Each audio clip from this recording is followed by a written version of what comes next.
লোকের হিংসেটা ঠিক কোন জায়গায় একটু বলবে? দুটো মেয়ে হয়ে মা বাবার পাশে এইভাবে দাঁড়াচ্ছে, হয়তো এটাই। যেটা একটা ছেলেদের কাজ, সেই কাজটা দুটো বোন হয়ে করছে। সবথেকে বড় কথা, আমরা তো মেয়ে। আমরা যদি নিজের বাপের বাড়ির জন্য কিছু করি, তাহলে শ্বশুর বাড়ির থেকে নাকি কথা শুনতে হয়। যাই হোক, আজকের এই কুটকাচালি মন্তব্য নিয়ে পুরো ভিডিওটাতে বিশ্লেষণ করব। শুভ সকাল, সবাই কেমন আছো? আশা করি ভালো আছো, সুস্থ আছো। কোচবিহার জেলার থেকে আমি প্রিয়া, নতুন আরও একটা ভিডিওতে সবাইকে অনেক অনেক স্বাগত, অনেক অনেক ভালোবাসা। দুটো ব্লগ করছি বলে আমার জায়গা আমাকে বলছে, কিরে তুই কি দুটো ব্লগ শুরু করলি? মানে আমি কি বলবো তো ওরা বলে তুই এতটা সময় পাস কীভাবে, মানে দুটো ব্লগ এডিট করার মতন, প্লাস এত এত কাজের সাথে যুক্ত। জানি না কোথা থেকে পাই, সবটাই হয়তো তোমাদের ভালোবাসা, সবটাই হয়তো তোমাদের শক্তি। যেখানে আমি কিছুদিন আগে পুরো ভয় পেয়ে গেছিলাম যে আমার পক্ষে তো ব্লগ দেওয়া সম্ভবই নয়, কারণ এত কাজের সাথে যুক্ত, ছোট বাচ্চা, সংসার, আয়ুষ, মানে সব মিলিয়ে আমি পাগল হয়ে গেছিলাম। কিন্তু দেখো, বড় ব্লগ দিতে দিতে একটা অভ্যেসে পরিণত হয়েছে। তো যাই হোক, এই অভ্যেসটাই যেন থাকে। তোমরা আশীর্বাদ করো, ভালোবাসা দিও এইভাবেই, যাতে করে তোমাদের আশীর্বাদ ও ভালোবাসাতে আমি ঠিক এইভাবেই ব্লগটাকে কন্টিনিউ করে যাই। কারণ আজকাল তো ব্লগ দেওয়া প্রায় ক্রিয়েটাররা বন্ধই করে দিচ্ছে। গণাগাতা কিছু ক্রিয়েটার আমরা ব্লগ দিচ্ছি, কারণ তোমাদের জন্য, তোমরা এত এত ভালোবাসা দাও সেই জন্য। সকাল সকাল ফ্রিজের এই বাস্কেটটা একটু পরিষ্কার করে নিলাম, পেঁয়াজটা ঢুকিয়ে নিলাম।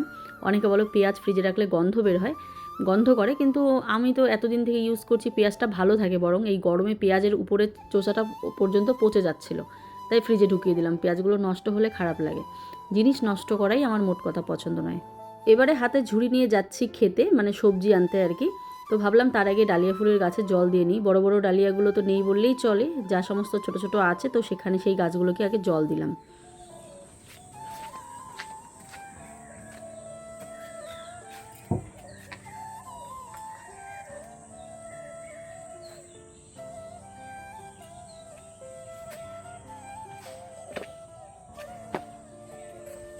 এদিকে দেখো, যেতে যেতে দুটো কাজ আর কি দেখতে পেলাম। একটা হচ্ছে ওই কুমড়োর ডগাটা বাইরে বেরিয়ে গেছিলো, সেটাকে আবার মাচার মধ্যে তুলে দিলাম। আর এই যে দেখো, একটা সুপারির গাছ পড়েছে, সেটাকেও সরিয়ে দিলাম। খড়ি করা যাবে এই সুপারি গাছের পাতা দিয়ে। সুপ্রভাত, সবাই কেমন আছো? আশা করি ভালো আছো, সুস্থ আছো। কোচবিহার জেলার এই ছোট্ট গ্রাম থেকে আমি প্রিয়া, নতুন আরও একটি ভিডিওতে সবাইকে অনেক স্বাগত। ঘুম থেকে উঠেছি 7টার দিকে, ভেবেছিলাম 5টার দিকে উঠবো, কিন্তু কালকে রাত্রে খুব ভালো ঘুমিয়েছে বলে আমিও ঘুমটাকে আর নষ্ট করলাম না, আমিও ঘুমিয়েছি। 5টার দিকে অ্যালার্ম দিয়েছিলাম ওঠার জন্য। 5টার দিকে উঠলে না ফ্রেশ লাগে, একদম সকালটা দেখতে খুব ফ্রেশ লাগে।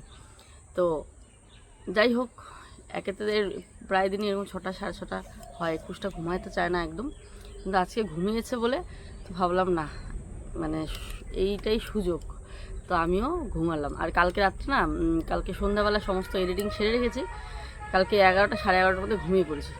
এত ঘুমালাম, তাও যেন ঘুমটা ক্লিয়ার হলো না। এটাই হয়, তাই না? কম ঘুমালে দেখবে ফট করে জাগনা হতে পারবে, জাগনা হলেও অত মনে হয় না যে ঘুম হয়নি, কিন্তু যখন বেশি ঘুমাবে তখন না সেই ঘুমটা কাটতেই চায় না কিছুতে। এখন যেমন চোখ বদ্ধ হয়ে আসছে। তো চলো দেখি আমার সবজির দোকানে কী কী পাওয়া যায়। ন্যাচারাল সবজির দোকানে, সবজি বাজারে অনেক কিছুই হয়েছে। তো চলো, এই ঝুড়িটা নিলাম, এটার মধ্যে তুলে নিয়ে আসবো।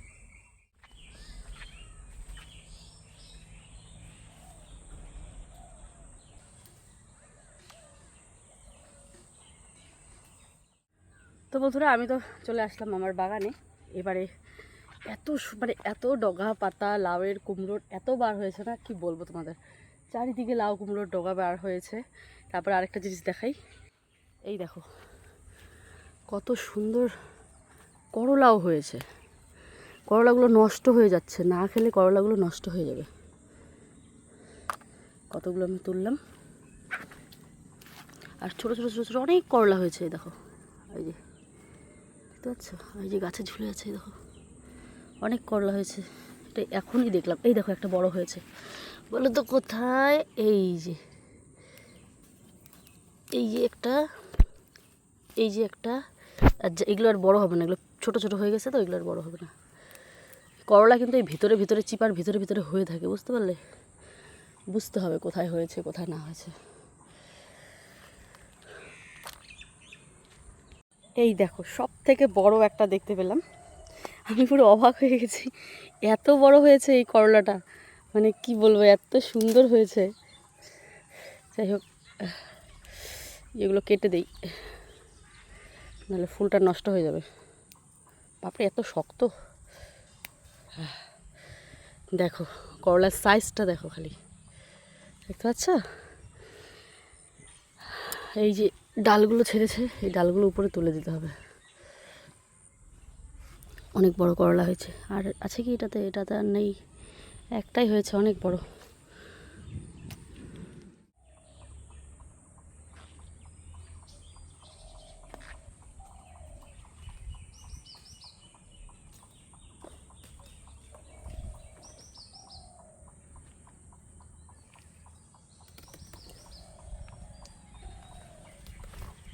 শ্বশুরমশাইয়ের দেওয়া এইটুকু জমি ছিল বলেই এই চাষবাদগুলো করতে পারছি, না হলে আমাদের কিন্তু এক্সট্রা কোনো জমি নেই। আর শ্বশুরমশাইকে অসংখ্য ধন্যবাদ যে এই জমিটা দেওয়ার জন্য, যে আমি সুন্দর করে চাষবাস করে ন্যাচারাল সবজি খেতে পারছি। কি বলবো, আমার তো মনে হয় বাবাকে ধন্যবাদ দিলেও অনেকটা কম হয়ে যাবে। তো সে যাকগে। তো এবারে সমস্ত সবজি নিয়ে নিলাম। এই যে লাউয়ের ডগা দেখতে পাচ্ছ, লাউয়ের ডগাও তুলে নিচ্ছি। মানে এতদিন কুমড়োর ডগা খেয়েছি, লাউ ডগা কিন্তু খাওয়া হয়নি। তো ভাবলাম আজকে চলো লাউ ডগা নেই। তো অনেক হয়েছে, যেগুলো উপরে উঠে গেছে সেগুলো তো আর কাটছি না, যেগুলো নিচ থেকে, দেখো নিচ থেকেই কিন্তু আমি বার করছি সব। আর যেগুলো খাঁচার উপর মানে মাচার উপরে, সেগুলোর থেকে তো আর কাটা যাবে না। আর এত ভরপুর লাউয়ের ডগা হয়েছে, দেখো চারিদিকে ডগা পাতাগুলো ছড়িয়ে আছে। তো একা তো খাবোই না, ভাবছি একটুখানি বনের মা দীপিকা দিভাইকে দেবো এই লাউয়ের ডগা আর কি। আর যাদের বাড়িতে আছে তাদের আর দিলাম না, মানে ওদের বাড়িতে নেই বলে ওদের বাড়িতে দেবো আর কি। আর সবাই আমরা ডগা পাতা খেতে ভীষণ পছন্দ করি। আমার তো পছন্দ কুমড়োর ডগা পাতা, মানে মিষ্টি কুমড়োর আর চাল কুমড়োর। লাউয়ের ডগাটাও ভালো লাগে, কিন্তু ওই দুটো আমার বেশি ভালো লাগে, মনে হয় শুটকি মাছ দিয়ে দারুণ লাগবে খেতে। তো চলো ডগা পাতাগুলো পুরো গুছিয়ে নিলাম। তো বন্ধুরা এই হচ্ছে আমাদের লাউ শাক। সকাল সকাল টাটকা লাউ শাক নিয়ে নিলাম। এতগুলো তো খাওয়া যাবে না, দেখি কাকে দেওয়া যায়। তো নিয়ে নিলাম, কারণ এতগুলো এই যেই ডগাগুলো নিচে পড়ে গেছে সেগুলোতে তো আর লাউ হবে না, উপরে যেগুলো উঠেছে ওগুলোতে লাউ হবে, তাই ডগাগুলো খেয়ে নিই। নেওয়া হয়ে গেছে, আবারও ঘুরে দেখলাম একটা ডগা বেরিয়ে আছে নিচ থেকে, মোটা একটা, তো সেটাকেই নেব। আমি জানি তোমাদের বড্ড লোভ লাগছে, তোমরা কমেন্ট করো প্রিয়া ভীষণ লোভ লাগে এই ডগা পাতাগুলো দেখে, আমরা খেতে পারছি না। তো কি বলবো আর তোমাদের, একদিন চলে এসো আমাদের বাড়িতে। সবাই একসাথে এসো না, কারণ সবাই একসাথে এসলে হয়তো জায়গায় দিতে পারবো না। এসো, অবশ্যই এসো, একদিন নিয়ে যেও, যারা যারা যারা পাশে আছো, যদি হয় অবশ্যই দেবো, ঠিক আছে? মানে এত চারিদিকে ডগা পাতা হয়ে গেছে, আমি মানে দেখে লোভ সামলাতে পারছি না। অনেক দিন পর আজকে মানে এই বাগানে ঢুকলাম ভেতরে আর কি। বেশ কয়েকদিন খাওয়ার পর না খেতে ইচ্ছে করে না, তাই অনেক দিন পর আজকে আসলাম। তো বন্ধুরা প্রচুর সবজি নিলাম। সবজি বলতে প্রচুর সবজি নিয়েছি। বেগুনও হয়েছে, বাট বেগুন ঘরে তোলা আছে, সেদিন আয়ুষের বাবা তুলে রেখেছিল। তোমাদের একবার লঙ্কা গাছটা দেখাই আমি, তাহলে বুঝতে পারো কী পরিমাণ লঙ্কা হয়েছে। এবছর আর রোদের লঙ্কা আমাদের কিনতে হবে না, পুরো গাছ ভর্তি করে লঙ্কা হয়েছে চারিদিকে। এটা তো পুরোটাই লঙ্কার গাছ।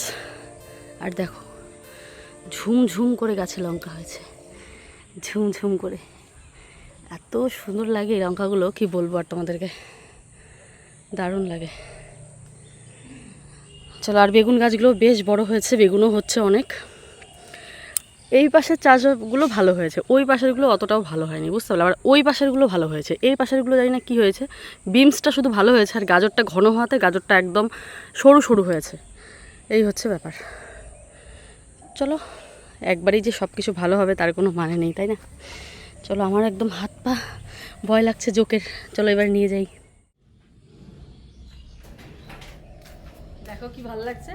আর এই পাশে কুমড়োর অনেক ডগা বার হয়েছে, এবার বাড়িটা শুধু ডগা পাতায় ভরা, যেটা আমার ভালো লাগে সব থেকে।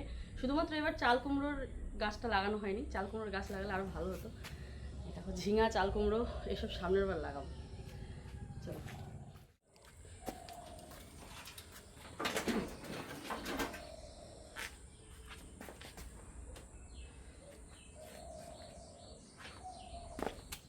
কোথায় কোথায় ঝোপা ঝোপা টমেটো হয়ে আছে, এই যে দেখতে হচ্ছে, এই যে আর ওখানেও আছে, এই যে লাল হচ্ছে ওই জায়গাটাতে। কত উত্তর লাগে, আমি অল্প খালি ঘন্টে দিব, সবজি আছে তো অনেক, সব মিক্সড করে একটা ঘন্ট বানাবো। আসতে আরে আমাদের কত হয়েছে, দেখ কি সুন্দর হয়েছে। হ্যাঁ হ্যাঁ, দিদিভাইকে জরুরি তল্লাপ দিয়ে নিয়ে আসলাম। এদিকে ডাল চাল দিয়ে খিচুড়ি বসাচ্ছে আয়ুষের জন্য, খিচুড়ি নয় মার ভাত। তো এখানে দিদিভাইকে ডাকলাম যে আয় ডগা নিয়ে যা, তো ও আবার পড়াচ্ছিল বাবানকে। তো তো তাড়াতাড়ি করে বললাম না নিয়ে যা, একবারে আমিও কাটবো, বনের মাকে কটা দেই, তুই কটা নিয়ে যা।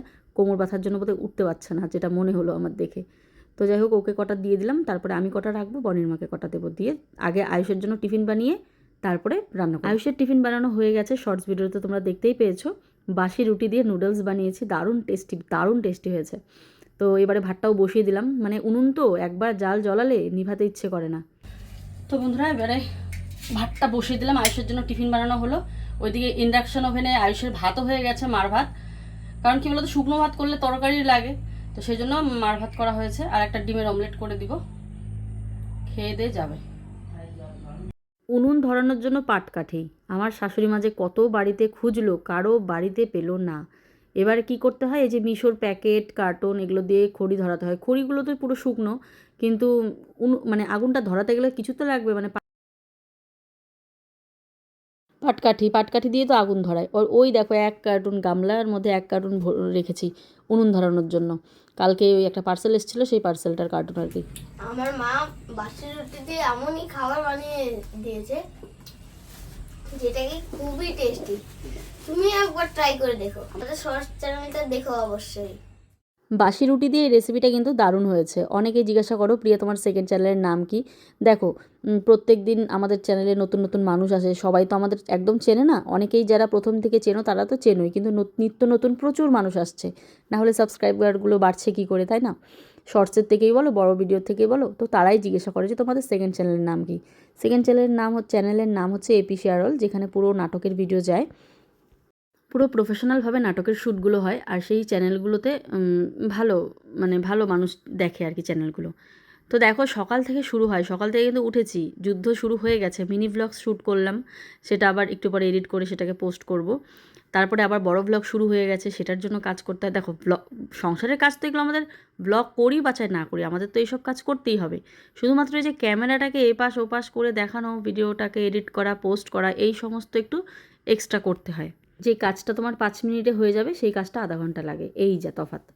তারপরে তো এডিট করা, নিজের কোনো রেস্ট নেই, কিছু নেই, এইটাই হচ্ছে কাজ। আর এইটুকুই কিন্তু অনেকে বোঝে না যে কী করো এমন, সংসারের কাজগুলো সেরেও তো তুমি এটা করতে পারো সেটা করতে পারো, এরকম জ্ঞান দেওয়া মানুষ অনেক ইউটিউবে আছে, কমেন্ট করে যায়। তাদের বলবো একটা দিন তোমাদের আপলোড করতে হবে না, একটা দিন ব্লগ করে দেখো, তাহলে বুঝতে পারবে ব্লগারদের জীবন কাহিনীটা। ঠিক আছে? নর্মাল মোবাইল তো সবার কাছেই আছে, স্মার্টফোন, একদিন ব্লগ করে দেখো। এখন যদি বলো না আমি ব্লগ করব না, আমার ওগুলো পোষায় না, তো তো যদি না পোষায় তারপরেও রিকোয়েস্ট করব, পোস্ট করতে হবে না কোনো ব্লগ, তোমরা ন্যাচারালি তোমাদের ব্লগগুলো করে নিজেরাই দেখো, এডিটিং একটুখানি করো, দেখো, তাহলে আমাদের জীবনটা অন্তত বুঝতে পারবে। আমাদেরকে দুটো কথা বলার আগে অন্তত এই কাজটা একবার করে দেখো, নিজের উপর অ্যাপ্লাই করে দেখো। ঠিক আছে? তাহলে আমাদের কষ্টটা তোমরা বুঝতে পারবে। এটাই আমাদের রুজি রোজগার, এটাই আমাদের কাজ। তো যাই হোক, কোনো দিন তো শেয়ার করা হয় না যে কীভাবে কী শ্যুট করি, কতটা কী পরিশ্রম হচ্ছে, কতটা কী কষ্ট হচ্ছে, ওই কথাগুলো তো বলা হয় না। খুব সুন্দর সাদামাটা ব্লগ দেখতে পাও, যার পেছনের গল্পটা কিন্তু কখনোই শেয়ার করা হয় না। এই যে দৌড়ে দৌড়ে ঘুম থেকে উঠেই মাথার মধ্যে একটা চিন্তা যে কী পোস্ট করব, কী থাম্বনেল টাইটেল থাকবে, সেই পরিপ্রেক্ষিতে ভিডিও বানাবো, তারপরে এখন যেসব কাজের সাথে যুক্ত, সেই মানে ওগুলো বিশাল চাপ। তারপরেও সংসারের কাজ করে তোমাদের সাথে আমি কিন্তু ব্লগগুলো শেয়ার করি। গুড মর্নিং খুশু, তুমি কেন মুখটা অন্ধকার করে আছো? দেখো কত যে গালে কাটে, ও খামচি দেয়। এখন বড় হচ্ছে, হ্যাঁ নখগুলো কাটি দিও তো। এইদিকে দেখো সকাল সকাল আয়ুষ বাবা ভাত খেয়ে নিচ্ছে, মার ভাত, আর আয়ুষও খেয়ে নিচ্ছে। স্কুলে যাবে, ওর ড্রেস বানাতে দাও। কেন? খিদা নাই? ড্রেসটা বানাতে দেওয়া হয়েছে, পিঙ্ক কালার বলে ওদের স্কুলের ড্রেস। আয়ুষ যায় শিখয়। এদিকে ঘরে দুয়ারের অবস্থা কিন্তু ভীষণই খারাপ, এগুলো পরিষ্কার করবো। পুরো ঝড় তুফান পার করে এই যে আবারও রান্নাঘরে ঢুকলাম। ছেলেকে খাইয়ে দাইয়ে, ড্রেস পরিয়ে, টিফিন ঢুকিয়ে, বই গুছিয়ে, ওষুধ খাইয়ে ছেলেকে পাঠিয়ে দিলাম। খুশোনাকে উঠলো, খুশোনাকে খাওয়ালাম, পরিষ্কার করলাম, করে খুশোনাকে পিসির কোলে দিলাম। ডাল বসানো ছিল, পিসি ভাতটা মার গাড়লো, পিসি ডালটাও বসিয়ে দিয়েছে। তো এবারে রান্নাঘরে আসলাম রান্না করবো বলে। ঠিক আছে? সকাল থেকে ওঠার পর থেকেই এই ঝড়গুলো। তো এবারে চলো সুন্দর করে রান্নাবান্নাগুলো সারি। চলো এবারে রান্নাঘরটা একটু গুছিয়ে নিয়ে তারপর রান্নাবান্নাগুলো করি, না হলে না মনটা একদম অস্থির অস্থির করবে। লাউয়ের ডগা বনির মাকে এখনও দিতে যাইনি, যাবো, এই যে ডালটা বসিয়েছি, এখনই গিয়ে দিয়ে আসবো। ডালটাও সোমবার দিতে হবে। ডালে না কোয়াশ দিয়েছি আজকে। কোয়াশ দিয়ে ডাল কিন্তু দারুণ টেস্টি লাগে, মুসুরির ডাল আর কি।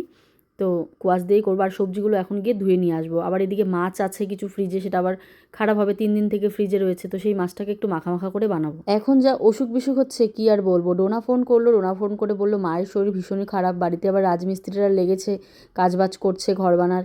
তো মা একদম বিছানায় পড়ে গেছে, বমি হচ্ছে। আসলে এতটা চাপ নিয়ে ফেলেছিল মা, কি বলবো, মিস্ত্রিদের রান্না বান্না খাওয়া সব মিলিয়ে দারুণ চাপ।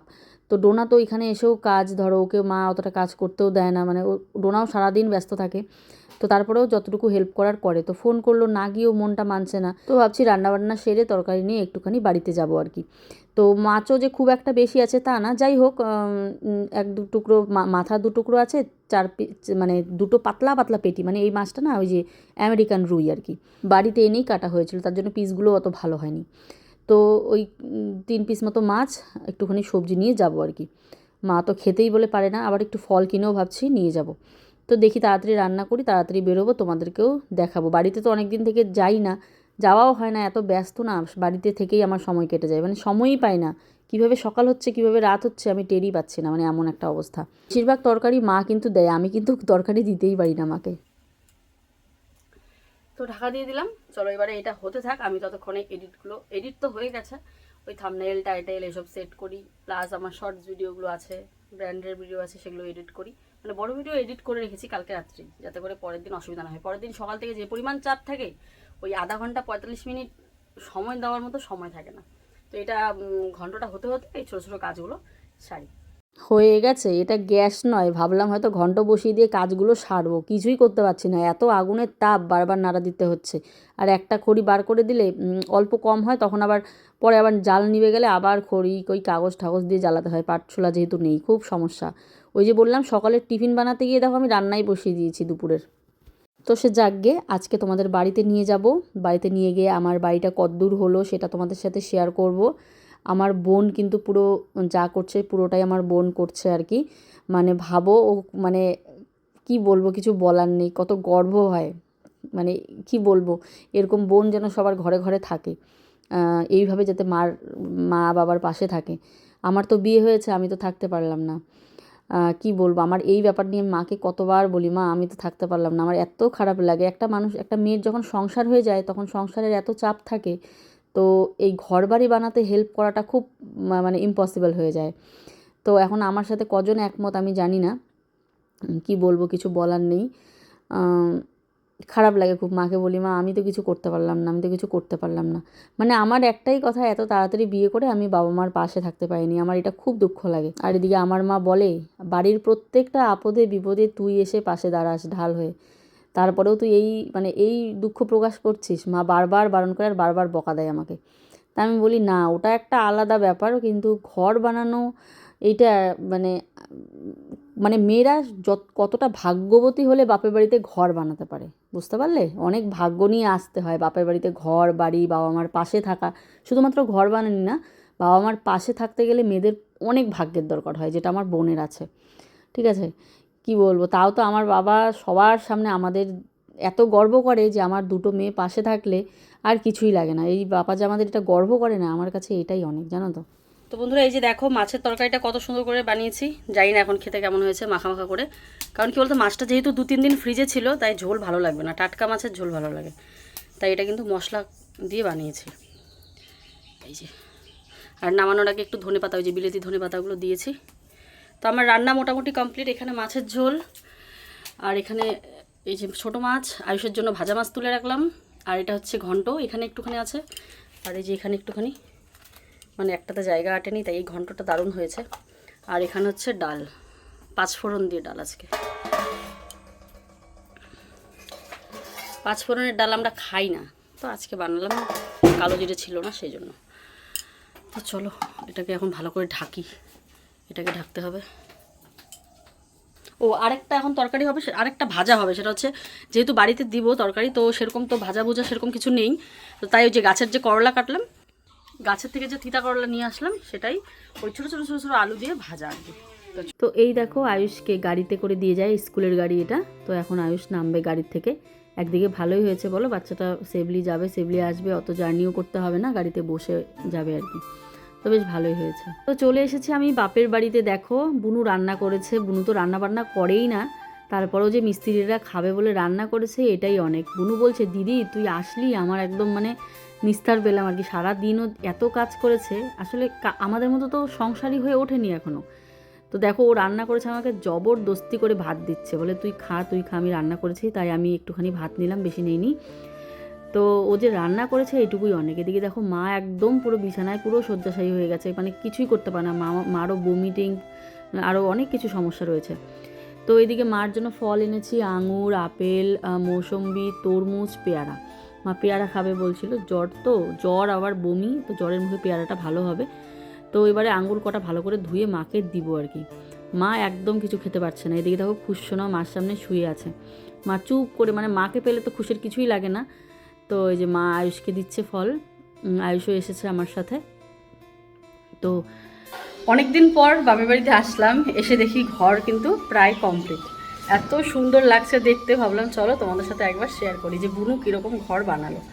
তো চলো, তোমরা তো জানো একটা বড় ঘরটা, এই ঘরটা পাকা করলো আর রান্নাঘরটা করলো। আর কিছু বাকি আছে কাজ, টাইলসের কাজ বাকি আছে, সেটা ভোটের সময় আসবে আবার। ও কালকে চলে যাচ্ছে কলকাতায়, ভোটের সময় এসে তারপরে করবে আর কি। তো চলো যতটুকু হয়েছে ততটুকুই দেখাই। এখানে খুঁটি, টিন এইসব কিন্তু আমাদের ছিল আর কি, খামার বাড়িতে যেগুলো ইউজ করা হয়েছিল। তো সেটা তো পড়েই ছিল। তো ভালো হয়েছে, পাপা এটা রান্নার কাজে লাগিয়েছে। কিছু তো করতে পারলাম বাড়িটার জন্য। যাই হোক, এটাই খুশি লাগছে আমার বেশ। খুঁটি, বাঁশ, টিন অনেক ছিল আমাদের খামার বাড়ি যখন বানিয়েছিলাম। তো এইটা দিয়েই পাপা ঘরটা বানাচ্ছে সুন্দর। এখানে একটা মাটির ঘর হবে, মানে যেই ঘরটা পাকা করেছে সেই ঘরে আর উনুন রাখবে না, ঠিক আছে। পাগলা কাকু কাজ করছে দেখো।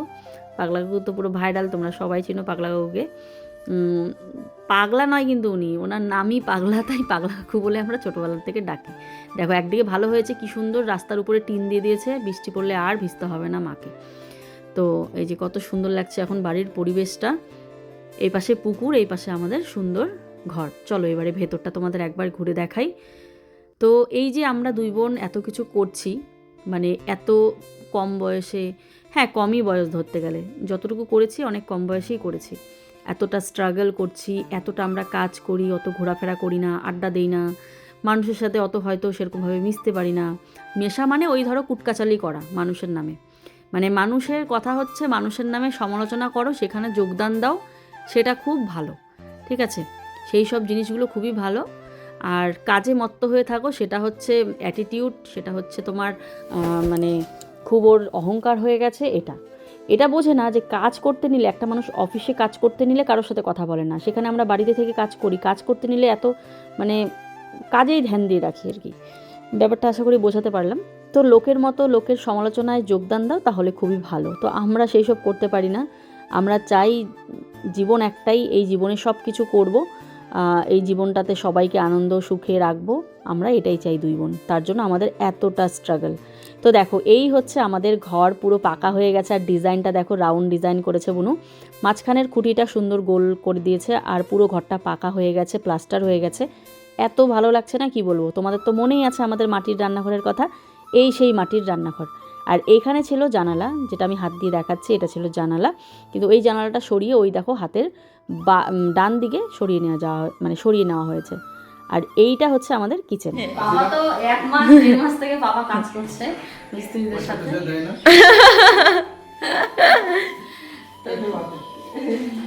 ওই প্যাডের হাতে করো। তো এবারে দেখো এই পাশটাতে কিন্তু আমাদের উনুন ছিল, তোমাদের মনে আছে? এইখানটায় উনুন ছিল, একদম পুরো চেঞ্জ, মানে ঘরের লুক পুরো চেঞ্জ। এখানে উনুন ছিল, আর এখানে দেখো তোমার স্ল্যাব বানিয়েছে, এখানে সিঙ্ক রেখেছে, দারুণ। এখানে এবার এই জানলাটাতে, এখানে মা গ্যাস রাখবে, এই জানলা দিয়ে দেখবে, দারুণ। আর এখানে যে মিস্টেপের জন্য জায়গা, মিস্টেপ না কি করে আমি জানি না, এটা ফাঁকা রেখেছে। এখানে সিলিন্ডার, আর এখানে তো ট্যাঙ্কি সেটা। এইবারে আমাদের ডাইনিং স্পেসটা দেখাই। এই হচ্ছে ডাইনিং স্পেস, কি দারুণ লাগছে না? এদিক দিয়ে যাওয়া, এই পুকুরটা দেখা যেত, দেখা দিল, এই পুকুরটা দেখা যেত যখন এখানে জানালাটা ছিল। আর এই জানলাটা ছিল না, এই জানলাটা করা হয়েছে নতুন, না এই জানলাটা নতুন করা হয়েছে। তো না এই জানলাটা ছিল, এইটা ছিল, এটা মাঝখানে ছিল, সবই জানলা আছে, মানে এই জানালাটার খালি জাস্ট এই জানালাটা চেঞ্জ হয়েছে, দারুণ লাগছে দেখতে, দারুণ লাগছে ঘরটা। আর পুরো ঘরটা একবার দেখা। হ্যালো। কি বুঝলে তাহলে? চেষ্টা থাকলে কিন্তু সবই হয়। মানুষকে হিংসে নয়, চেষ্টা করো না, তোমরাও পারো। যাই হোক, আমার তো ভীষণই ভালো লেগেছে বুনুর এই ঘরগুলো। মানে এই কিচেনটাকে মডিউলার কিচেন বানিয়ে দেবে আর কি, মাকে বলেছে। বুনু অনেক আগে বলেছে যদি কিছু করতে পারে তাহলে মাকে একটা মডিউলার কিচেন গিফট করবে। তো এই রান্নাঘরটা নিয়ে বুনুর অনেক রকম প্ল্যান আছে। তোমরা কিন্তু অবশ্যই ওর চ্যানেল ডোনা মল্লিকে গিয়ে দেখতে পারবে যে কত রকম প্ল্যান নিয়ে কাজ করছে ও। তো নেক্সট বার এসে ঘরটাকে আরও হয়তো সুন্দর করবে। এবারের মতো এইটুকুই করে ও কলকাতা চলে যাচ্ছে কাল। যাই হোক, আমি না পারলেও আমার বোন তো পারছে, যেহেতু বাড়ির পাশে বিয়ে করেছি। তোমাদের যে কোনো আপদ বিপদ দরকারে তোমরা এই প্রিয়াকে পাবে, আর আশা করি পেয়েছো এতদিন, ভবিষ্যতেও পাবে। এটা আমার মা বাবার প্রতি একটা মানে মা বাবার জন্য এই কথাটা বললাম, আমার ভিডিও তো দেখেই। তো যে কোনো আপদ বিপদে তোমরা আমাকে পাশে পাবে। টমেটো কোথার থেকে? ও বাবা, হাটে রে। এই জন্য তো পটি হচ্ছে, হাঁটলে বলে হাঁটা শিখলে পটি হয়। হ্যাঁ, সবাই বলতেছে, বলে হাঁটা শিখলেই বাচ্চাদের পাতলা পায়খানা বমি হয়। তো যাকগে, আজকের মতো ভিডিওটা আর বড় করছি না। সবাই ভালো থেকো, সুস্থ থেকো। নেক্সট আরেকটা ব্লগে তোমাদের সাথে দেখা হচ্ছে। টাটা।